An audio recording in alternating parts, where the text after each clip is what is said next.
Simulator games. They allow you to experience some of the most incredible things imaginable. What if you were a world-class surgeon? What if you had a table? What if you actually made a difference in the world? Arguably, all video games are simulators, and the title of simulator games is kind of redundant, but there is a specific genre of games that hyper-focuses on one sort of job, task, or experience, and those are the simulator games I'm talking about here. These experiences range from mundane things we do in everyday life to things we could never imagine having the time or opportunity to do. But just how accurate are these simulator games? It kind of ranges, but that got me thinking, what would be the most exciting, thrilling, jaw-dropping simulator game that I could play and then compare to real life? Something that I can do both in real life and in a video game. Oh, I can't fly a plane, but I can fly on a plane, and I'm gonna pretend those are somehow equally impressive. I was browsing Steam, and what do you know, there was a Steam sale going on all about planes, trains, and automobiles. Airplane Mode was the game that caught my eye. I watched this trailer, and I was sold. And that feeling of weightlessness, when you drop your seat back 5 degrees. Thanks to Airplane Mode, I can be up there when I'm down here. Rumble of your buttocks. Tell me no more. Playing a game that's all about being a passenger on a plane, it's perfect. So here's my thought, okay? What better way to see how immersive this game is than by playing it on a plane? I learned as little as I could about it, other than Steam told me it's not compatible with my Steam Deck, but it launched on there, so we're gonna just go for it. I was determined to play this game about riding on a plane for the first time while on a plane. So I booked a cheap flight at 5 a.m. and 3:30 in the morning, bright and early, I headed down to the airport. Maybe a little too early, since it turns out security doesn't even open until 4 a.m. and the only people who really need to get through at this time of day are you and other people on your plane, considering it's the only one leaving my airport at this time. But none of this aspect of flying is a part of Airplane Mode. The game starts right off with you already seated on the plane. Thankfully, like me, we're in a window seat, the definitive best seat on the plane. This is where we begin. Boarded, unbuckled, living on the edge. First impressions, it's not beautiful. It helps that I'm playing it on a small screen, because blow this up to a big old monitor and it's not great. This was published in 2020, and in fact it was published by AMC Games. Yes, that AMC. Despite being published by AMC, it was developed by a small team of only 4 people. So I'm gonna try and keep that in mind as I go through this journey. And you know what really matters is that all the plane parts are here. We've got chairs, tray tables, seat belts, wing. One thing I didn't account for was the fact that none of the flights I booked were on a plane with a screen. So sadly, I'll have to delve into the depths of my mind chamber to remember a different flight I've been on where there was a screen. I buckled up and I'm ready for takeoff. Let's get up on the air, Broncos country, let's ride. Just kidding, we gotta wait. The time from sitting to actually getting up in the air felt similar. Slow. Takeoff, though, is my favorite part of flying. I love the sensation of the acceleration, watching the plane climb into the air as things shrink around you. Just, you know, taking in the entire expansive beauty of a location, the triumph of science and discovery that it took to even get to this point, where we live in a time that something like this is feasible.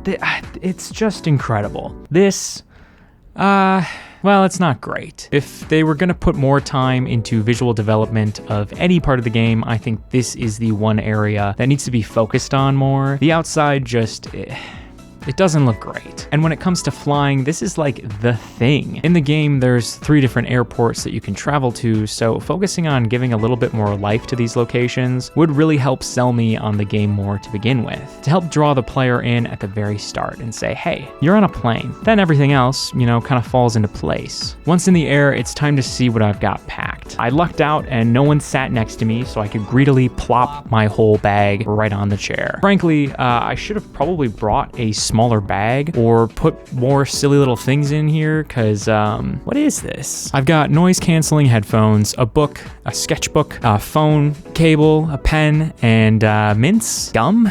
I don't know. There's a spot for 2 other pens in this bag, but why play it safe? Also, you have your phone, which has a number of different apps, and there's always the seat back pocket to comb through. Right away, I'm just gonna say I'm ruling out the book. I've been halfway through Words of Radiance for almost like a year, and I actually really enjoy it. So if I ever read again in my life, it's gonna be about my bad boy Kaladin, okay? I decided to comb through the seat back pocket first, and you know, it's pretty faithful to the real deal. It's starting to actually feel like I'm on a plane. There's some games in here and time wasters, but I don't know how to play Kakuro, and since I'm on a plane and I'm not paying for in-flight Wi-Fi, I have no way of learning how to play it. The game itself does not explain this, and I'm gonna pretend that there's not a crossword because frankly, I don't know any of the answers in it. I do like Sudoku though, and will happily spend some time plugging away at that. Flipping through the magazine, I find something really charming about this. I love a good zine, and there's something fun and immersive about the way this emulates the real deal. I also love the little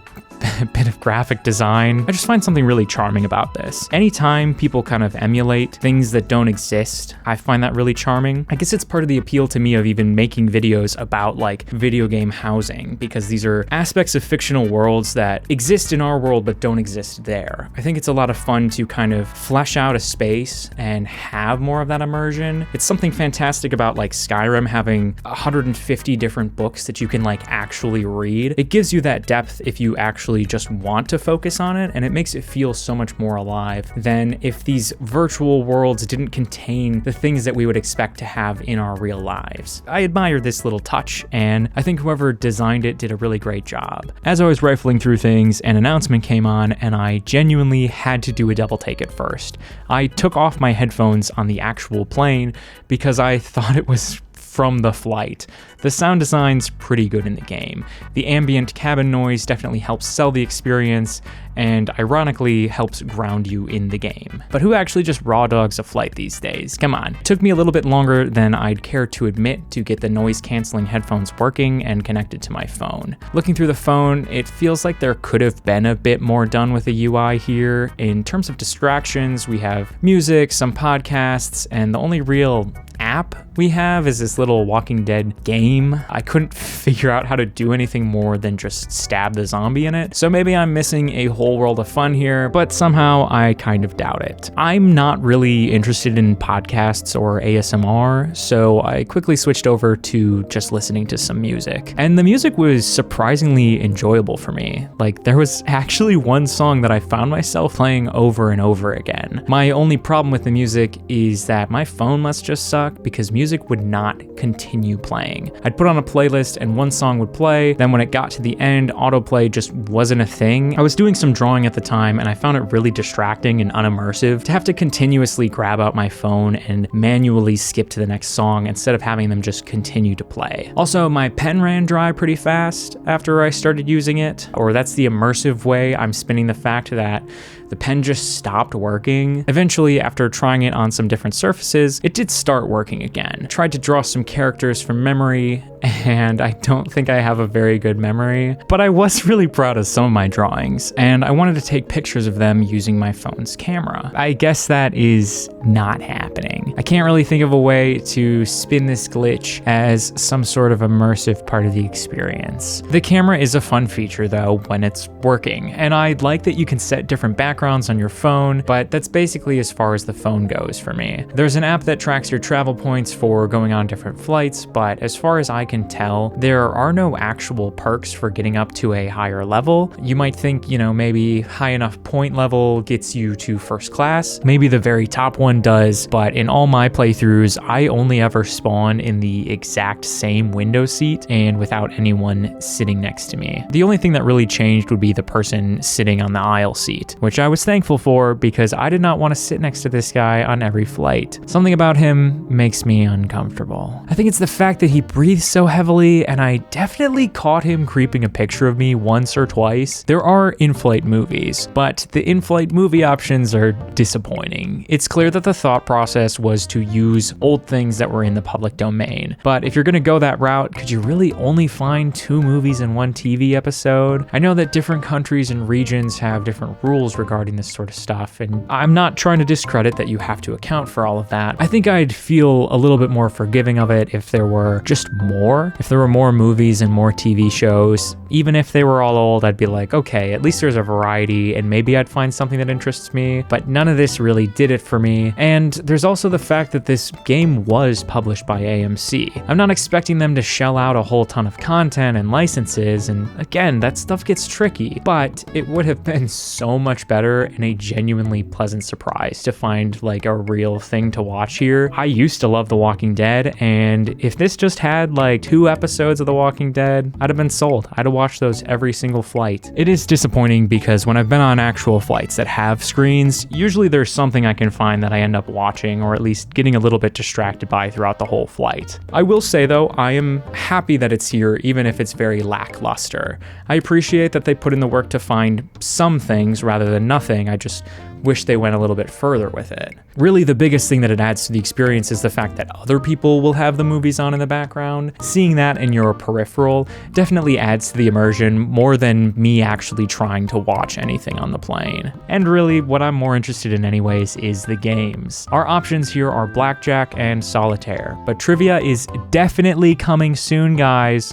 Sure, the game hasn't been updated since 2020, but I can't wait to check back and someday play a little bit of in-flight trivia, which is actually usually my favorite game on a real plane. For now, I'll just settle for the ones that are actually coded in. They're both fun ways to kill some time. What I found myself spending the most time doing was playing Solitaire. I started getting really determined to see just how fast I could beat the game, and I ended up getting my time down pretty decently, I think. But also, you might say my run was a little bit fudged since it ended up stopping the timer and doing the victory animation before I had finished the actual main quest line here. And to that I say, this ends up happening more often than not when finishing the game, and it almost seems intentional with how frequent it is. That was my main bug I encountered in the game, but there were a few other ones where suddenly I couldn't move a card from one space to another, and then it would allow me to place any card on top of the card that was stuck. It didn't really make sense, completely broken, and it was a little bit disappointing to have something as simple as Solitaire,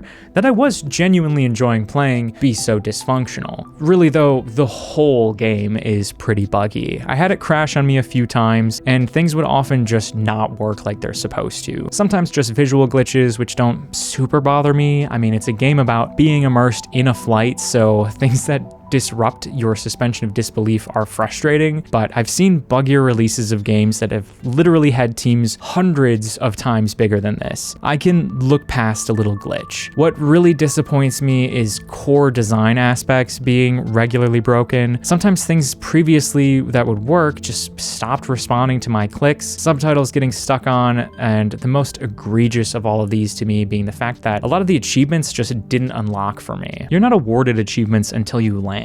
So if the game crashes during a 5-hour flight where you've unlocked 10 achievements, tough. You're out of luck. And this to me is really the worst thing. As someone who likes to complete games, I very quickly had to give up on that dream for my own sanity. I can guess that the mentality behind saving the achievements unlocking until the end of the flight was to try and discourage people from just getting some achievements and then resetting the game. I think the developer's intention is that they want you to experience the whole thing. I really do respect that a lot. My problem with that is that it doesn't work. Also, on a technical level, I have to say this game seems really poorly optimized. It recommends 16 gigs of RAM, which is twice as much as Skyrim asks for, and it cooked my Steam Deck. This thing got hot. It barely survived the trip with the battery getting absolutely devoured in a way I haven't experienced before on it, and I started getting nervous with the heat that an air marshal was gonna tackle me and put me on the FAA's naughty list, which is a list I try very hard to stay off of. Alright, listen, I need to settle down. Thank goodness we've got refreshments coming around. The game gives us a lot of options, and my go-to is ginger ale. I also do enjoy the little Biscoff cookies. I really wish you could get these things outside of flying on a plane. In the game, our only snack options seem to be pretzels, which I did get on a different flight, I think. I also have this cucumber soap, but I didn't eat that. Also, I didn't get it from a plane.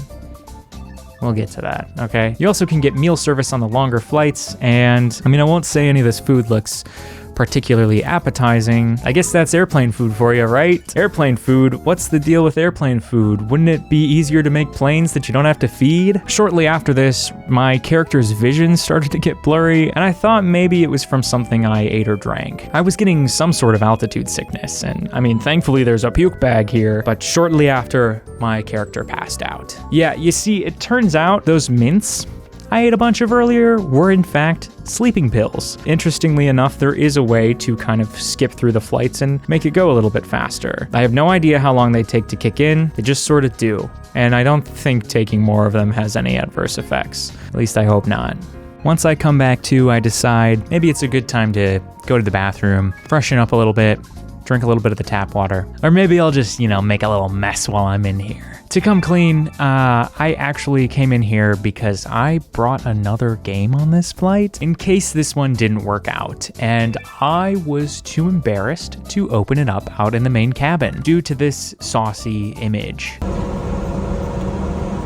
I didn't want the people next to me to think I was weird, or rather weirder than they already thought I was by constantly filming everything I was doing. Cabin Crew Life Simulator is not yet a full game, but an in-development demo. I hope they spend a little bit more time developing that title, because it is clunky. You get to experience the thrilling tedium of telling a dozen people to put their tray tables away and buckle up before getting in the air. Seriously, maybe I just got bad luck, but these are the worst passengers. Also, I have never seen anyone serve drinks on a plane by running up and down the aisle for everyone when they randomly decide they want stuff. Yeah, I mean, some flights offer more expensive meals and people can order certain snack packages and stuff whenever they want, but the general service is orderly. Overall, this demo feels like more of a typical simulator game in that it's a semi-exaggerated version of the real thing in order to have more fun, engaging gameplay and not just feel like you're working a mundane job. But this really does come across to me as just that. It feels like a job. It's not immersive and not particularly interesting to me, if I'm being honest. Now, I'm not going to say you can completely write off a game from your first playthrough of an in-development demo, but I don't think personally I'll ever come back to check it out more. The one thing I did like about it was experiencing a bit more of the airport and getting that kind of aspect of flying. It's fun seeing other travelers wander around, and I would love to see more of this fleshed out and made to be more immersive. Airports are a really interesting, fun location. Wandering around them in the extreme early or extreme late, I guess it depends on your perspective, I really think an airport would be a fun location for a horror game. I know some zombie games have airport locations, but I'm talking about something slow and unsettling. I sure did get scared when I saw this bug crawling by me at the Nashville airport. That's prime stuff right there. Also, while working on this video, I revisited the game and saw that they changed the key art for the demo to be a little bit less saucy. It's a good call, I think. It helps clarify that this is not a very different kind of game than what it actually is. I should probably get back to my seat now. I've been in here for a while. After returning to my seat, it's not too much longer before the plane started to descend. With my seat reclined, seatbelt unbuckled, and tray table down, I found myself back on the ground. My journey ending not unlike it began, unceremoniously. I made it to Nashville before my Steam Deck died, and I had a nice weekend to reflect and just have some fun before turning right around and heading home. I was feeling a little let down. I know I shouldn't. I went into this with the risk that the game wouldn't even load, and then I'd really have nothing to talk about. And I thought I went into this with no expectations, but I guess that's not really true. I don't know what I expected, but it wasn't this, and maybe that's the problem. I think part of the issue is that the game doesn't really end. Sure, you land and you see the credits, but then you just sit on the plane and sit and wait. And trust me, I waited for like half an hour and nothing ever changed. So I never really got closure. It never really felt like the experience actually ended. But it was over. It's time to go home. My sister drove me to the airport, and that was that.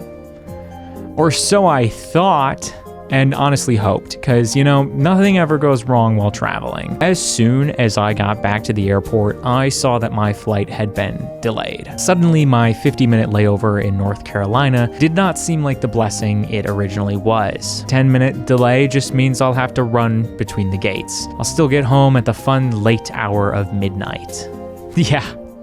Psych! The flight kept getting delayed further and further, and eventually I had to accept the fact that I was not gonna get home tonight, which sucks, because I gotta go to work tomorrow, and I have no way of contacting my supervisor to tell him that I won't be in tomorrow morning. I tried messaging him in our fantasy football chat, but he never saw it, or at least never responded to it. Maybe he was pissed that I beat him week 1. I talked to an incredibly kind and helpful employee who told me there was a big cloud between Nashville and Charlotte, and essentially I wasn't going to get home until sometime the next day. So I wandered around the airport debating my options. Do I stay one more night in Nashville, hope everything goes smoothly getting back tomorrow morning, or fly halfway tonight and grab a hotel in Charlotte? Should I rent a car and just drive 12 hours tonight? Who buys this overpriced junk at the airport? And why are these cowboys locked up? They didn't do anything wrong.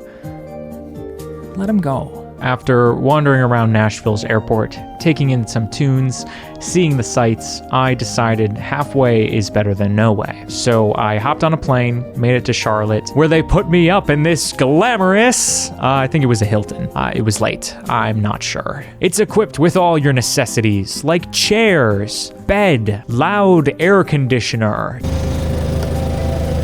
Truly, this room is in fact a hotel. I was not jazzed about being here. I tried to play some games to distract myself, but everything just kept reminding me of why I was here. What was I missing? I can't shake from my mind this longing, the need to be back in the air, this need to be back in a fucking plane going home. Suddenly it clicked. I understand. I could experience it all like I was really there. There was turbulence, unsettling strangers, the view outside the window. Oh my God, I get it. There are a lot of things to criticize here. This game is not worth $12. I got it on sale for just over $2, and it should always be that price. It's broken, buggy, frankly, it feels very incomplete. It's a mess, but it is what it says it is. It simulates riding on a plane. Something like this is not going to be an amazing game. At least not if it's trying to be authentic. Trust me, I was just on 4 different planes. The general experience sucks. It's cramped, noisy, dirty, and I got asked so many different times if I wanted to open up a new credit card on each flight. Eventually, I just said yes, and they handed me so many different pieces of paper and just kept talking to me. This game started as a solo MFA thesis project before AMC found it, allowing the development team to be somewhat expanded. It's hard to articulate why I like this game, because I honestly do like it, and I've put a lot of hours on it now. Not just to get footage for this video, but because I couldn't really get it out of my mind. I guess because in spite of all its flaws, it really does kind of feel like you're on a plane, in a way. If you actually sit down and just play this for 2 hours, don't do the longer flight, nothing else, no other videos, no outside music, just play the game. It's funny how much more engaging your limited options become. Could this game be more fun? Yes, absolutely. Have I ever had more fun playing solitaire? No. I really haven't. I guess in an age of overstimulation, there's something fun about playing something that is borderline meditative in how slow and patient and kind of boring the experience is. And from what the dev has to say about the game, I really do think that was the goal. So while I don't love it, I probably don't recommend it, unless it really sounds like your kind of thing, I don't regret playing it at all. And I think I will definitely look back at this trip fondly. A trip that I definitely just took to play this game, and no other reason. Wow. Thanks for watching. That was the video that I just made. I know this is kind of in a different direction from the last couple of ones, which were about houses. You can check those out somewhere. Wow, I'm really starting to get this YouTube thing down, guys, and I'm not going to go away from that format. I've had a lot of fun making those. I just sort of had this opportunity to make this video and this idea, and I just figured I would chase it. So thank you for watching, and stay tuned for the next one, where we're going to talk about houses made of ice cubes.